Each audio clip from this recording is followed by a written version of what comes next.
Men are from Mars, women are from Venus. It's funny how this one line from a decades old book still captures so much truth about relationships.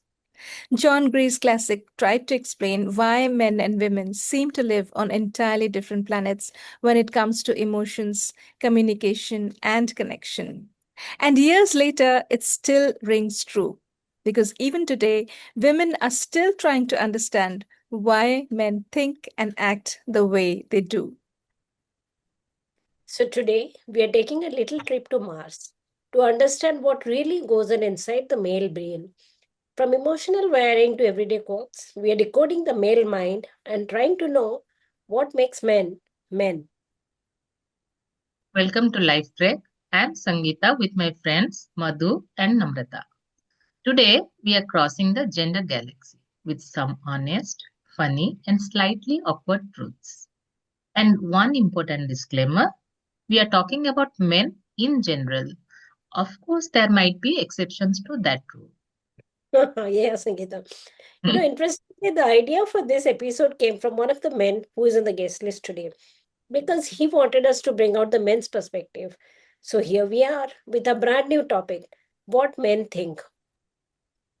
We have some incredible guests joining us today, ready to talk, reflect, and maybe even spill some secrets along the way. So let's dive right in.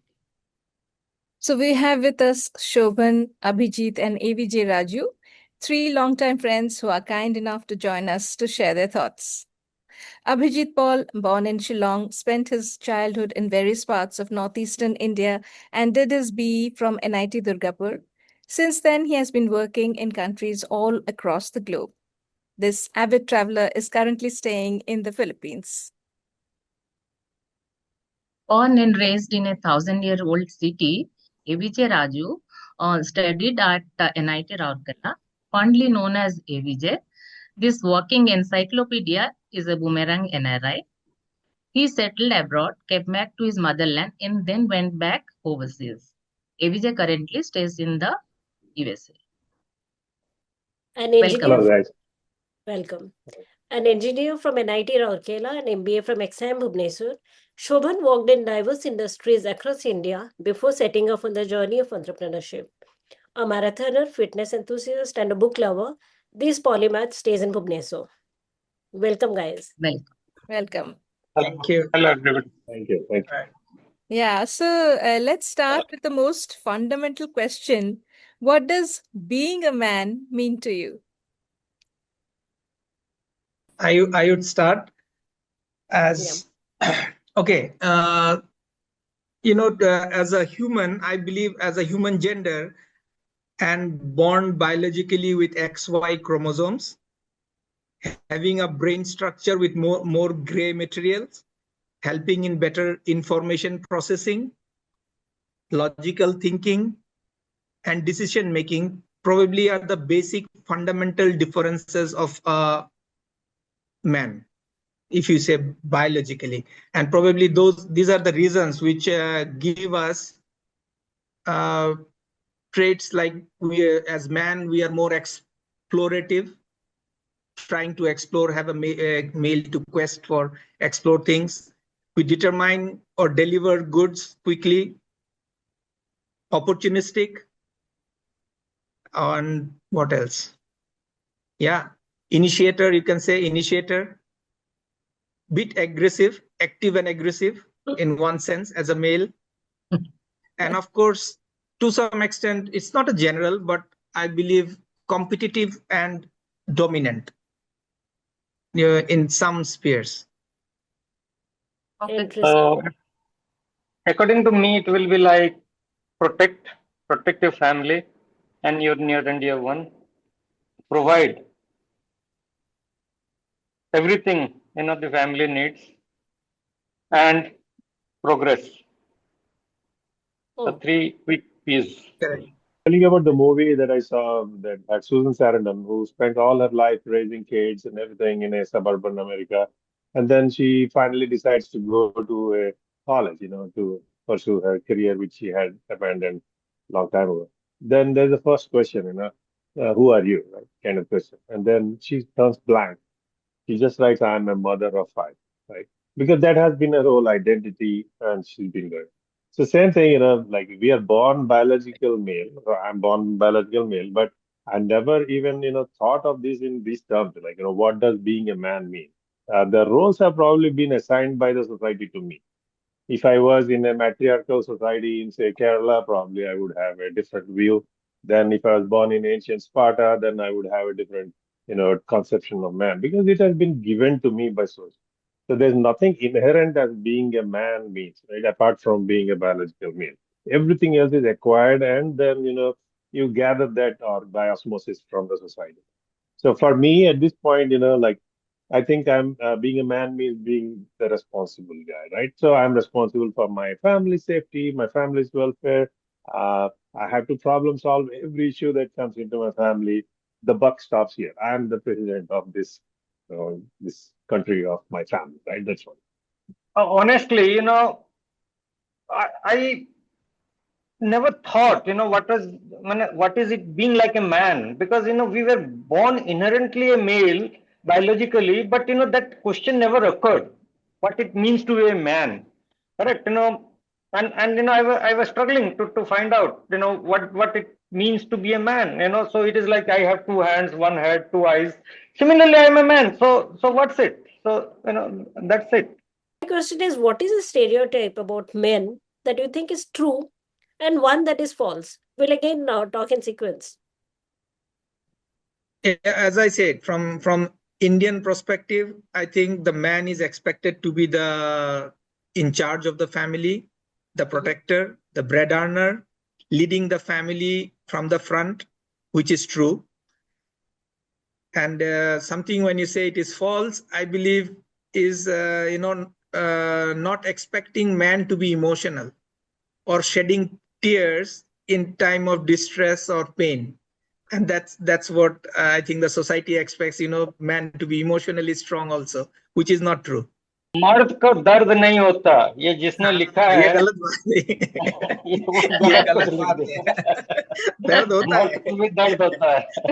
मर्द का But भी what the दर्द होता है। society expects us Yeah, is that दर्द होने से भी आप don't show your emotion. correct. Yeah. That is probably But wrong. whether the Don't shed a tear. society expects it or you guys, you do not express it. Both, correct. You have to conform with what society expects from you, Okay. So, and that actually, is you are how. saying the opposite. You're saying that the stereotype is true because we conform to that expectation Right. that we have to Exactly. bottle it Yeah. up. हाँ, So it's yeah, not but false, दर्द it's तो होता है Yeah, ना, true. it's yeah, false. I absolutely. mean, No, no, it's not a true stereotype. correct. So, no, no, it's actually a true stereotype that men bottle their emotions. Why? Because we are expected to do that, even though our nature or our instincts are telling us otherwise, right?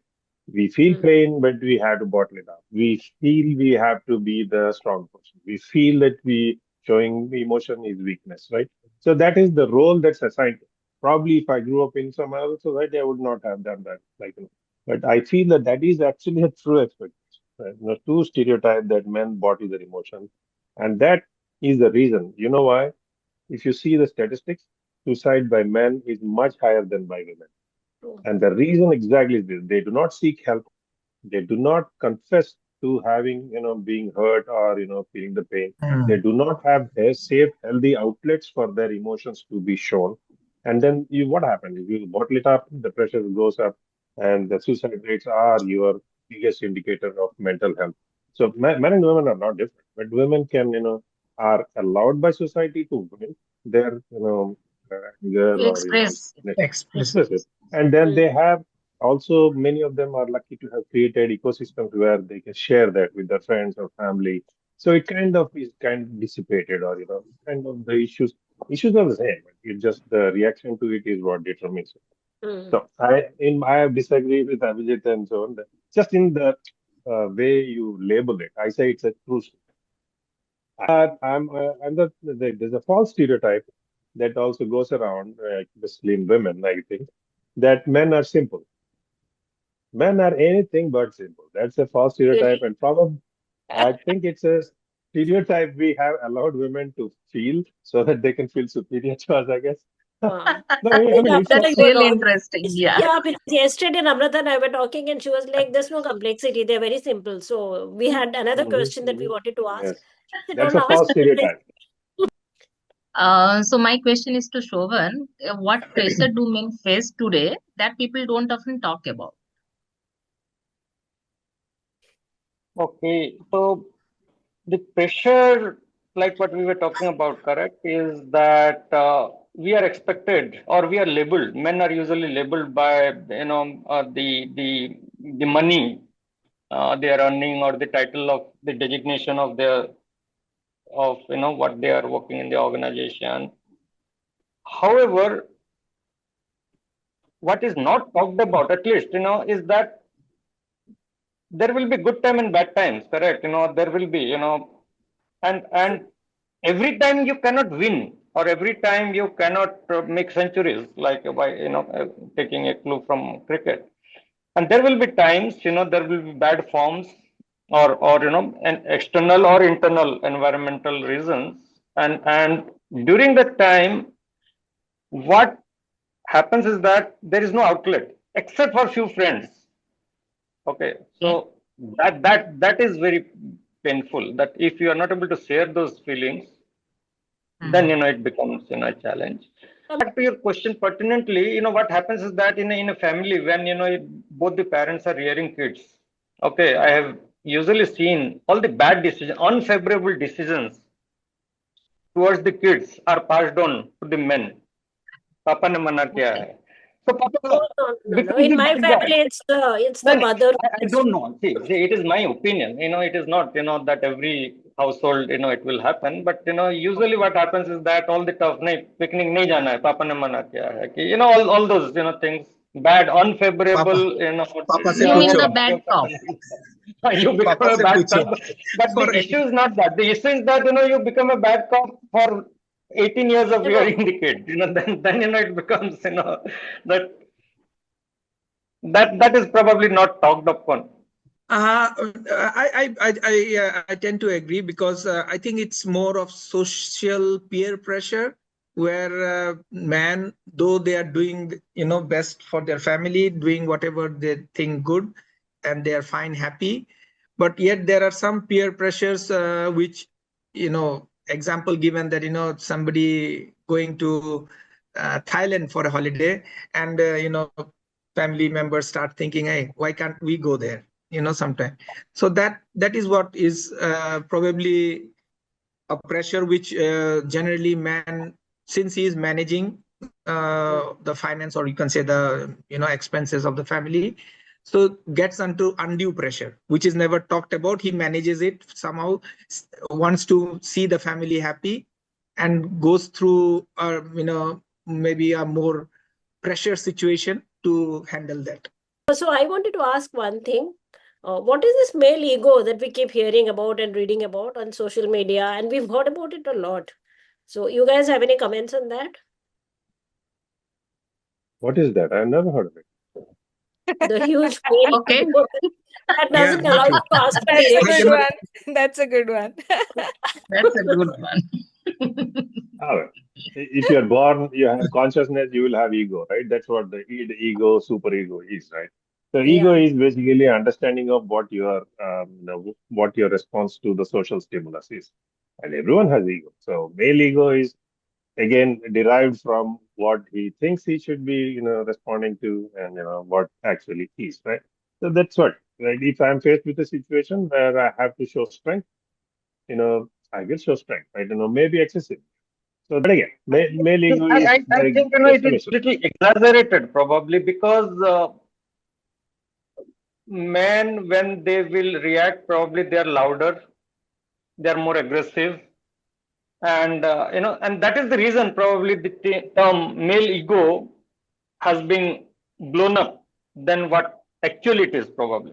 So Yeah, I too also believe there is nothing called male ego as such independently, and everyone has, man, woman, a child, everyone has their own ego and self-respect. I'd rather say it comes from self-respect. Everyone has their own self-respect to be protected, and that should not be tagged as ego. Right. Okay. I agree. So, do you think that the social expectation of men being the breadwinners, which had existed all this time, is slowly changing now? Absolutely. Yeah. So now when we look at the statistics and the numbers, it is changing. So and whatever I have learned of little of bit of history, after the industrialization era, correct? That era, and particularly, after the war, there was such a sort of manpower to build the ammunition and things like that. Then, there were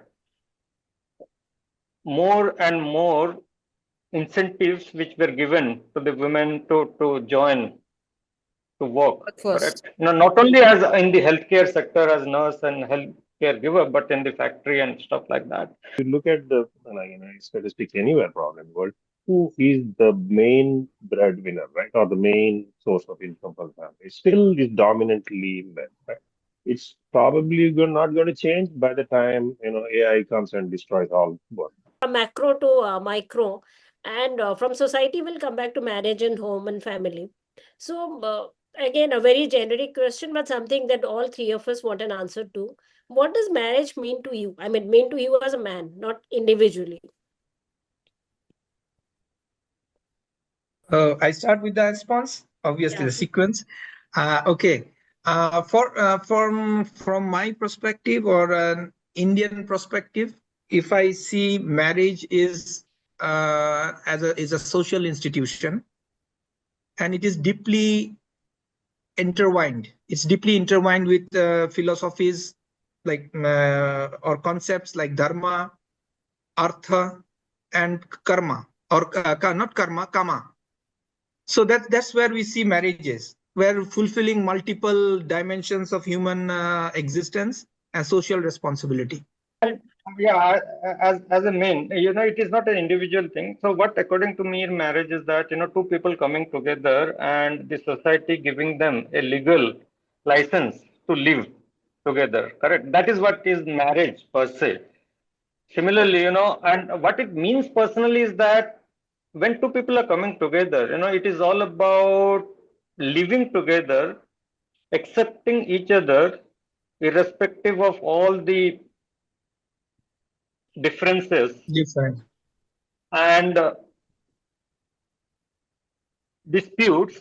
And again, coming back to live a mutually collaborative life which leads them to success or happiness, correct? I have some radical opinion on this. Are you ready for this? Yeah. Okay. Marriage is not a natural or legal or natural institution, right? It is found nowhere in the animal kingdom. And in the animal kingdom also, the species which mate together for life are very rare, right? So marriage is not natural. Let's put it right. So as society progressed, we deemed that this is a good way of propagating our species, right? Whatever it is, and then we cloaked it in social norms, religious things, and everything on top. Abhijit, I have one question for you. Yeah. Many a times, men are caught between wife and parents. Okay, I mean in a marriage. So we would like to know what you go through and how do you handle that. Honestly speaking, I have not gone through it, so it would be very difficult a conflict to explain. Yeah, Okay. but personally, I have seen many men really struggle because they're caught between in the middle between two sets.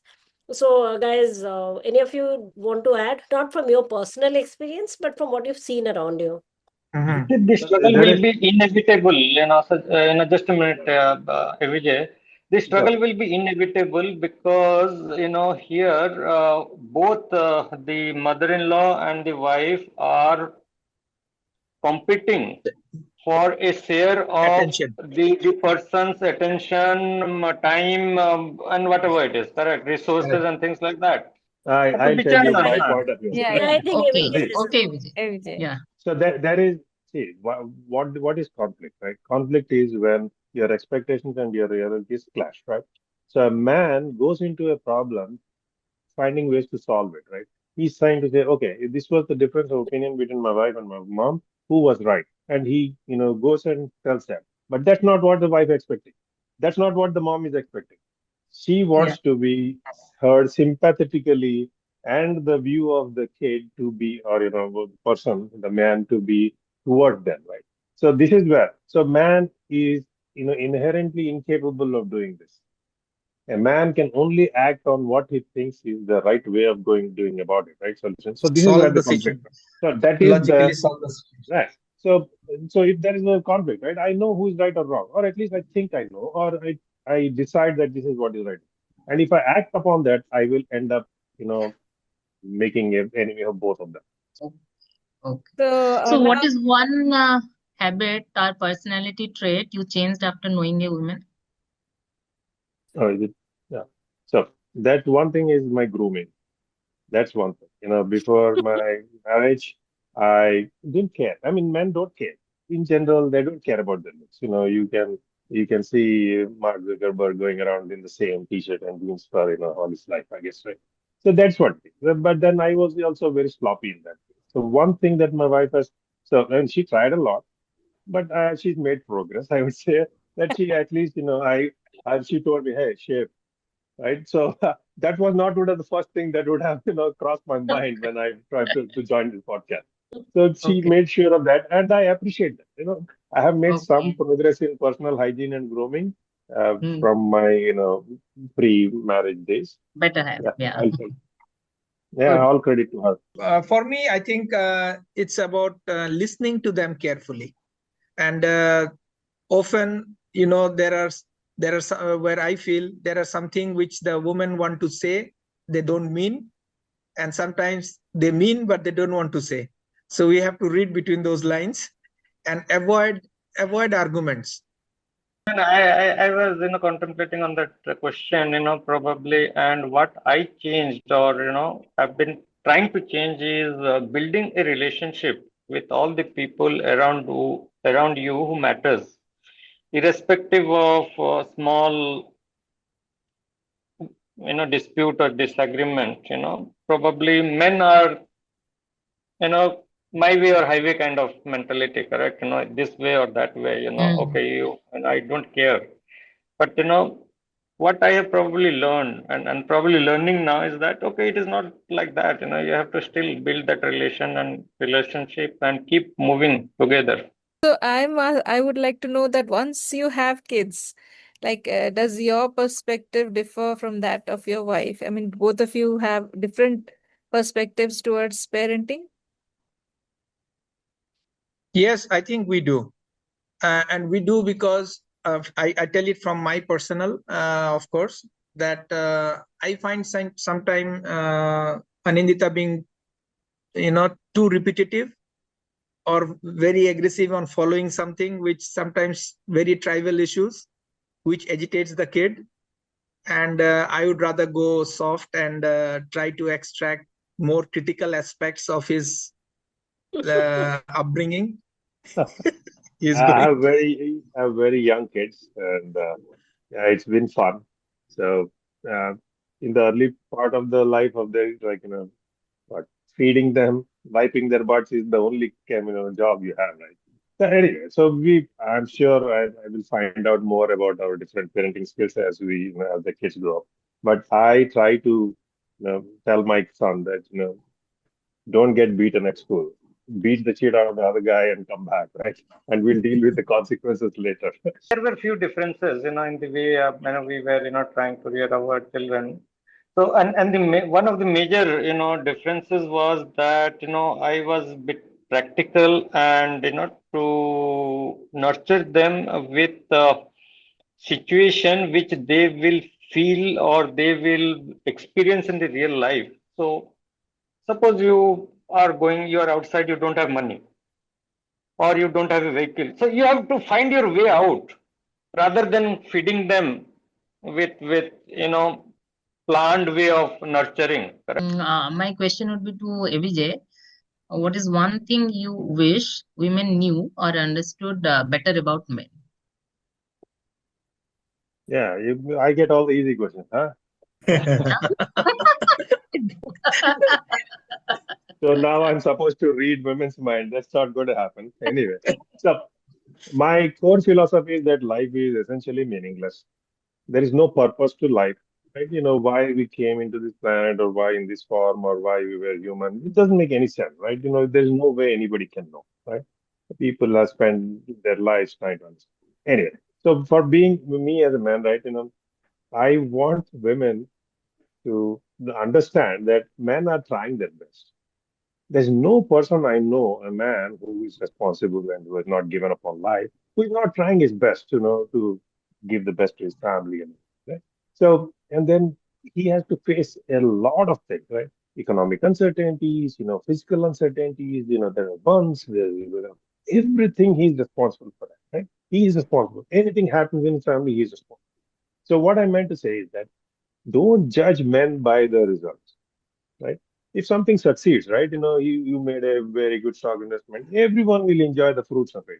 But if he makes a mistake, right, then he's judged very harshly, sometimes by his own family, right? And so that is where I think, women can be a little bit more lenient.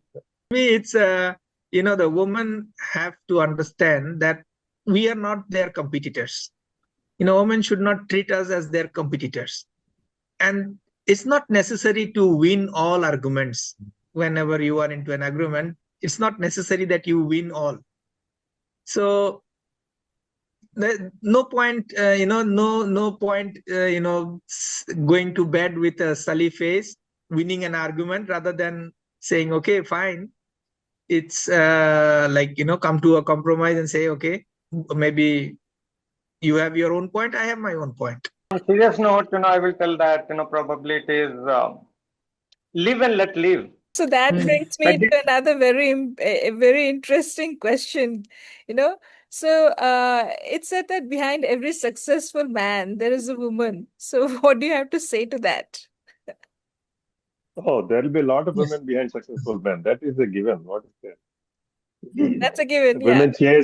Women Not after chase become successful successful. men. Yeah. Not after, during, and It before. cannot It be is both. one man. It cannot be one woman. Like, yeah, I think what Raju is saying, there are a lot of women in every man's life. It's starting from mother, then we have sisters, of course, wife. So there are several women participating into your journey. Probably the person who has coined this proverb is, probably jealous of, successful men and wanted to give credit to women. But, It was on, formed on by the a business woman. It was coined by a woman, I'm sure. This is one Yeah. question we all have actually. So what do men really talk about with their close friends? We're really curious to know. Honestly, first we have to understand where at which stage of your career or your lifespan do you really make friends with whom you can open up. And I believe that's school and college days. Because when you graduate into your professional career, they become colleagues, maybe good colleagues, but they cannot take that position of a friend where, you sit down. I think for me, we obviously we talk about sports, all the naughty things that we did in school and college days, our first crush, what we talked about, we generally talk about.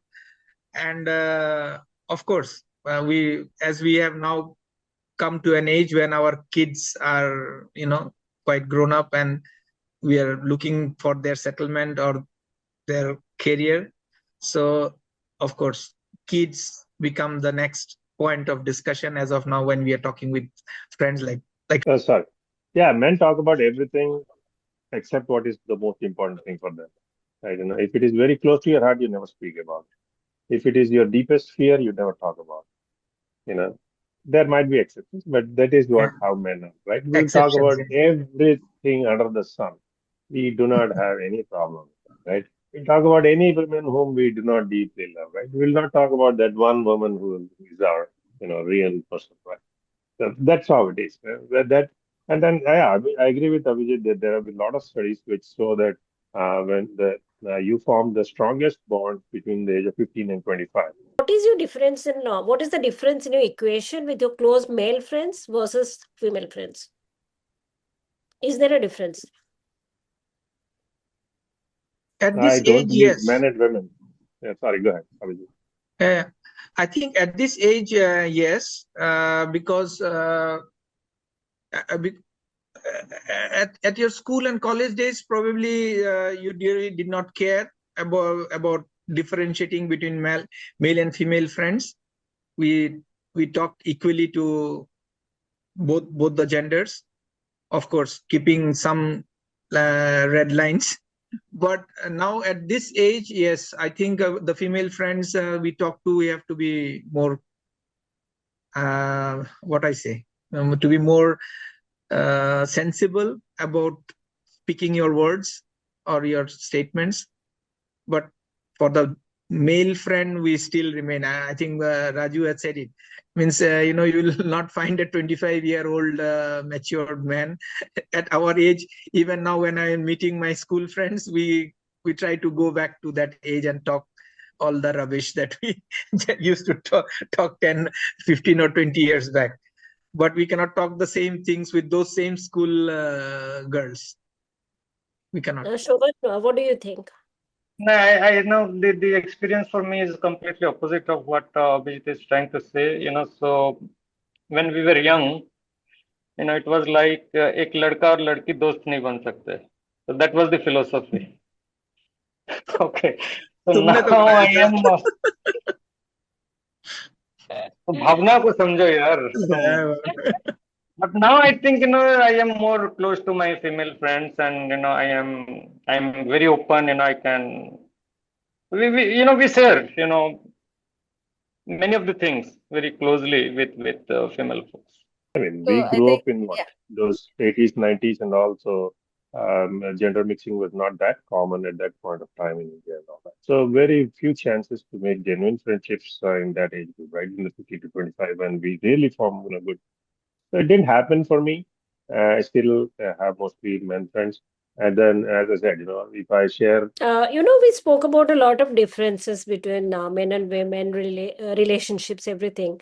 And these differences show up everywhere. They're, be it at home or in conversations, even in how we make decisions, how we build relationships, everything.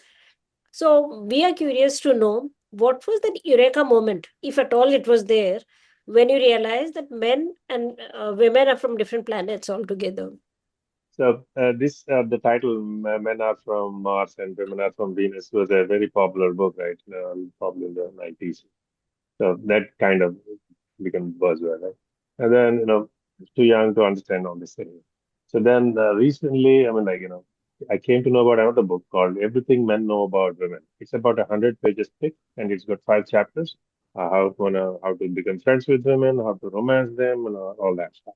And then it is a blank book, 100 pages of white paper. And that is a very popular one. If you go to Amazon, you'll find millions of books have been sold, and the reviews are great. And that is given as a gag gift to all the people right? So basically, that tells you that men know nothing about women. That is the central point. Anyway, so that was the light part. But what I'm saying is, yes, I mean, if I had to think about it, when then this is what it is, right? Till you are in a relationship where you're living together and all that, you won't notice those differences that much, right? You just say they're different, right? But you don't think about them. But when I got married, I just was amazed how the nesting instinct have for the women have, right? She just wanted to get everything right, clean everything, she wanted to prepare this house for the babies and all that. That powerful instinct that drives everything that she does, right? That was like I was like blown. I mean, I just flew along with it because I had no control. It is a natural force, and that was something that men cannot get, naturally. So that was the most amazing part for me. And then, I'm happy for it because I would never have been probably able to do that. She had to get everything right in the kitchen, the carpets and everything, the match, the baby proofing thing, that kind of instinct. And especially when she found out that she's pregnant, was like off the charts, like, and you just give it. There was no point arguing about anything in that matter. So that was my eureka moment that yes, women are wired differently than men, A impending child is just another event for a man, but for a woman, it is like she will change this universe upside down, just to get everything right. From Yeah. childhood, we knew that okay, women are different. Whether we were interacting during our elder women, my mothers, aunts, or sisters, or friends, and things like that. But the serious thought came, after marriage only, and when there were a few instances where there were difference of opinion.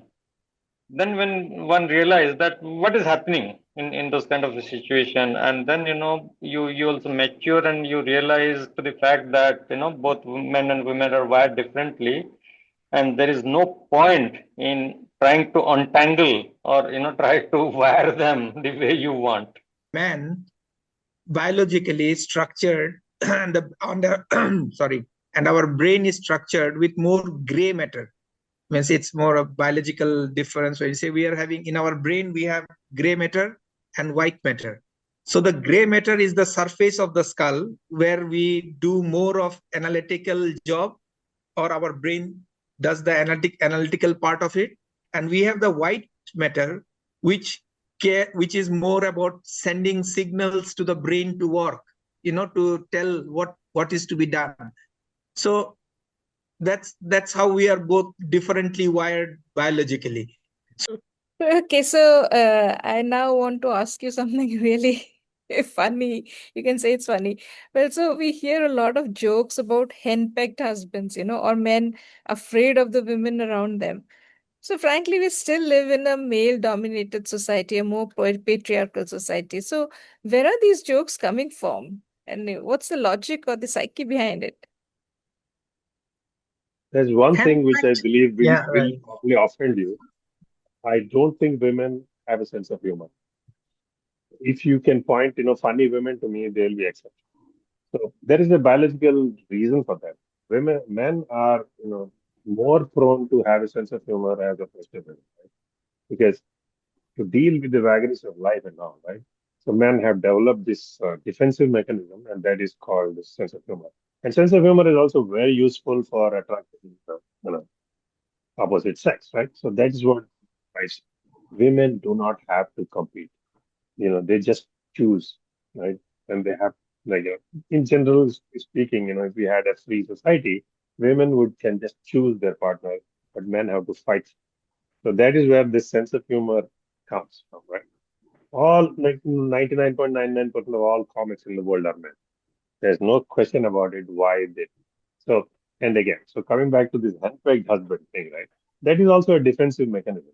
Yeah, for me, if any woman is having opinion, does not make the other guy handpacked, right? If you have a strong opinion, you want to express your opinion, does not make the person submissive or handpacked. I think this definition is wrong. Handpacked, in my opinion, when we say about handpacked, we can say the criteria which make it is a person who is not self-confident. Giving a different perspective, that even if we talk about our societies which are predominantly patriarchal, there are still pockets of matriarchal societies. And when the matriarchal societies people mingle with the larger population of patriarchal society, you will probably see a differential trait. Think True. about it, so Mm. probably, and then then it looks like, okay, this person is a handpicked Is person, handpacked, yeah. so If there were more women comics, they are free to make jokes about men, then it would not be even playing field. Because you have only men comics, you get all these women, oriented That jokes. is also a good point. I think that is a good point. Yeah. That's a Yeah, good point. yeah. I think we have until now we have had some really honest, thoughtful, and even eye-opening conversations so far. So now let's turn the serious mode off and the fun mode on. So now we have 10 questions, no filters, and let's see what Mars is really thinking. Yeah. So one funny thing you have done to impress the women. Done funny things to impress girls in school and college, nothing for women after we grow up. The funny thing It I've was done actually is, take, pic of her sisters in college to impress the girl. back when I was dating. There was this date of mine who wanted to go to a particular place where there was a dance floor, right? And you know, I never had a chance to learn dancing of any sort, and I have two left feet. So I tried to avoid it as much as I could. Finally, I had to give in, and then we went there, and we had to dance. And in preparation of that, I saw some YouTube videos and all, just to, win. I went there, forgot everything about it, and then I just whatever. Then we came back to the booth and said, then I was like, "How did I dance?" And she was like, "You dance like a man." Till date, I don't know if she meant it as a compliment or an insult. So, Next is what is the one phrase you secretly hate hearing from women? Shobhan When will you start. when you talk frankly to a woman and she starts thinking that you are flirting. ये साला flirt कर रहा है. I don't like, baby. I don't like to be called a baby. Oh, baby. Baby. Okay. Baby. My wife is Oriya, so she has this particular way of saying "ho," which I know means she will never do what I'm saying. She just agreed to me on surface, but what she means is that no chance, that. And when I hear that, I immediately know, this thing is not going anywhere. Hmm. So how do you appreciate the effort of your spouse at home? No, I will give Shobhan some time to think about this while I tell my answer. So it's Yeah. very simple for me. It's action, right? And action matter. And then there are some things which I like to do once in a while to have show appreciation from my wife. So, for example, we have a party or she cooked a lot of food and all. I do the dishes in the morning, right? So I just take off the load. So if it's a normal load of, for the family, she does it. So when there's a big load of big pots and pans, I love to do that. It's kind of like Zen for me in a way.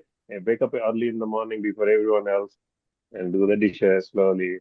And then that kind of, sets me in the mood. So I put on some music and just do. That's one thing, I really do. And she likes that, because gets up in the morning, clean kitchen, best thing for her. I would put it in a different way. As I said earlier, also when I mean home, it's for both of us.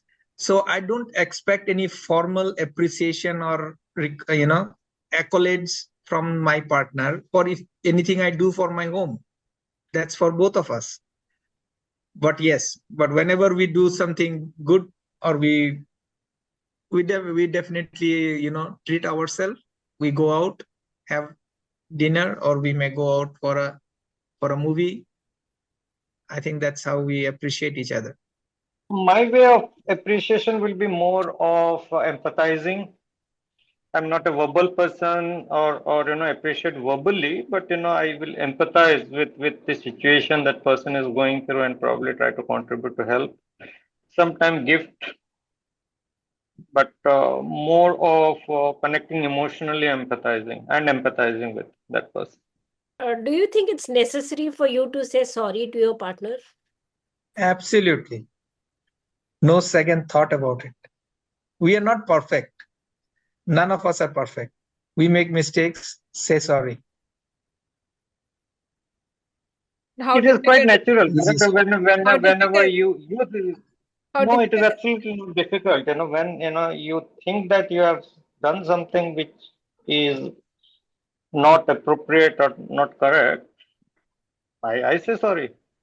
Not only to wife, to every human being. Yeah, exactly. Why Yeah. why why say only to wife? Yeah, in the 14 years of my marriage, luckily I never had to say sorry because I'm okay. So, no, just Because kidding. you have never done anything wrong.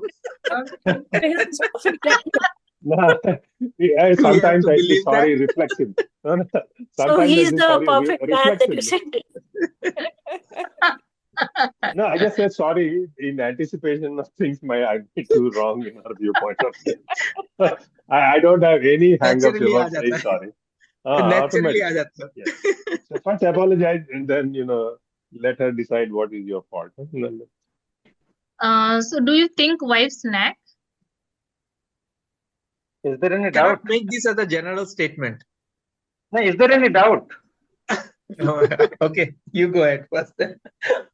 Is there No, any one of you cross? already told about this. One of you already said they keep on repeating the same thing over and over again. I was not getting any response, and that is the reason I was rechecking whether you people were able to hear me properly or not. Hmm. Yeah, if my wife is going to see this podcast, let me be put it on record that my wife never nags. She is perfect. Well said. Very well said. Safe. Yeah, yeah. I also believe cannot be made as a nagging is not the right word, but rather I would say sometimes Anindita broods over issues rather than moving it in life. So, if men had a thought bubble visible above their heads, what would yours say most of the time when you're at home? It's actually blank. Men True. are uniquely capable of spending time without thinking anything. No thought process through that. There's a short circuit between the ears for men mostly. So absolutely nothing. Yeah, I thought you'd say do not disturb. That's one thing Mm. because if you're talking to me, you're intruding into my empty space. I don't want to deal with you right now. So that's yes. That's a good way of putting it. Agree with it. I think we need a space, uh, during 24 hours a day where we want to be just blank and recoup our or re-energize ourselves during that time. Yeah, I can probably agree with what AVJ was talking about. That leave me alone. So I have tons of things, priorities to do. 20 hobbies, and spend some time alone. Would you Hmm. rather be complimented on your looks or your IQ by your partner? IQ. IQ. Looks, obviously. I want my boss to praise my IQ and my wife to praise my looks. Wow. He is 30 it giving was some looks, amazing after answers, 30 it was actually. IQ. For me, not till 30 it was looks, and after 30 it is IQ. Would you rather have your browser history leaked or screenshots of your WhatsApp chat with your partner go public? Doesn't matter. खुली किताब है. Yeah. देख लो जो At this देखना है. at this age, really doesn't matter. I don't remember the last time we really chatted anything which could not be made public. It's all about please get me this from the store. Exactly, Don't forget exactly. to print this. So I really don't I, mind I can even if it share. gets linked. I can share right now. It's all about the grocery lists only. That's all we chat on. Because we have not spent time away from each other, right? So we don't feel that social media is the place where we show any We should emotions interact. or So, what do men gossip about? Nothing. We don't Men gossip, don't gossip. We don't Really? have, yeah, we have but much other priorities than gossip. other priorities to deal with. No, yeah, Okay. gossip do is you very know of low in our. men Yeah. Yeah. who gossip?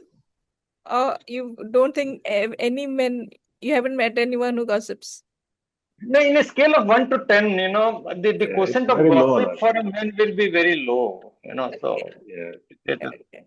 So, what's that one major thing you expect from your partner? Only one. One word. One word. So, I think all of you have Lateral. already got whatever you expected. No more expectations.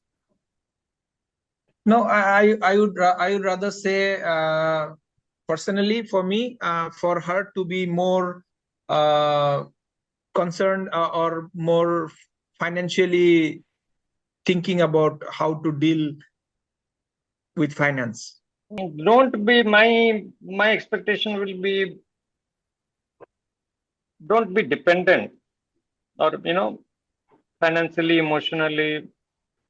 That's true. Actually, Abhijit's point is very valid because now if I think about what he said, I have my nephew is a CA in India. I have given him the whole thing, like all my spreadsheet of investments, my passwords and everything, because I know my wife is totally incapable of handling it. If I die tomorrow, then there is she won't even know where Uh, to look for the where money, is the right? money? So yeah, No, no, so even, that see, for scares me, me. it is the same thing, so that is why in addition to financial thing, I just added the emotional aspect of it. So that brings us to the end of this round and this episode. But before we wrap up, I have one last question. There's a lot of uproar about women rights these days. So many men feel that the voice of men is lost today with all this. Do you agree? I don't care. Okay. So that's a separate thing because you can afford to not care. But again, men usually have all the megaphones. Right? It's only when with particular section of women's rights when it comes to that women seem to be having the dominant voice in the space. But in reality, men still have all the reins of the power. Right? So yeah, it's a and women are not going about it in the right way. I would say that form partnerships, collaborations, work through the system and have addressed men's issues for rapid resolution rather than standing on a soapbox and blasting out that men are pigs and all. Yes, men are pigs. But, if you want to put lipstick on them pigs, then you have to work for them, right? The other side of it is so bad as of now, because it has been, as we had discussed, it has been more a patriarchal society, a human man dominated society, and obviously the woman right activists became active, fighting for equality and empowerment. That is not on the other side of it. No, but I still believe that there are a set of cases where the exploitation has happened. But what is more important here, for today's broadcast is that couple of days back I learned a new quote from Aristotle, which talks about that which is common to the greatest number has the least care bestowed upon it. So since men are the majority, correct, in terms of the power, the masculinity, or the dominance in the Macrocosm. society, yeah. So at this point of time, it has not populated to that extent that It we should be can't Yeah, worried handle about. ourselves. Yeah, To be yeah, yeah, worried about. absolutely. yeah, Yeah. it's not an issue. Yeah, on that note, I want to take a moment to thank all the men who joined us on this episode. And thank you so much for showing up honestly, for laughing, reflecting, and sharing what it really feels like to be a man in today's world. You've reminded us that behind the strength, logic, and bravado, there's vulnerability, there's warmth, and a real desire to be understood. Thank you all so Thank much. Thank you so much for joining. Thank you. Thank you. Thank you Thank for you. having Thank Thank us. you you. so Thank much. you. Thank you. Today, I think we got just a little closer to decoding what men think, because in the end, it's not about which planet we are from, it's about learning to respect and to connect so we can have a better life on planet Earth. Thank you. If you enjoyed this episode, do not forget to subscribe and share it with someone from your own planet or maybe the other one. Until next time, stay curious, stay kind, and we hope after watching this episode, you find it easier to understand the men in your lives. Thank Thank you. you. Thank you.